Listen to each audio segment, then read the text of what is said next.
Hello again everyone, Truck CB Sales here with a Truckerized tuner report for Christopher in California on the Ranger RCI-2970N4. Christopher, got it ready to go for you, bud? You're in luck.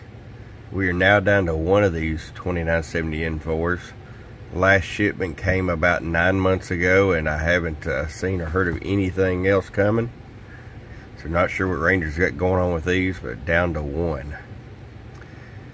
We got you fully truckerized here, ERF 2030 plus MOSFETs in the radio section.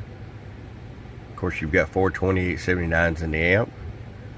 Got your tune alignment, voltage regulator upgrade, electrolytic cap upgrade, wideband transmit and receive, clarifier mod, amp on off switch right here on the back. Let's just get right to it. RF power all the way down, 250 watt slug. It's set about 25 watts all the way down in case you decide to run a big amp with it.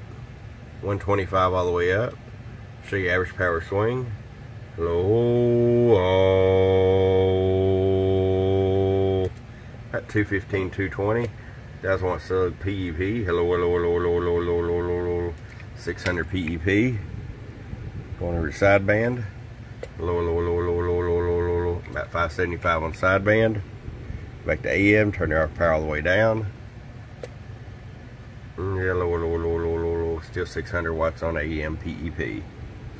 Alright, Christopher, we're going to get this out to the West Coast, man. I appreciate it. From your friend Truck, truckcbsales.com. Bump, bump. Get your Truckerized tune today. Truckerized.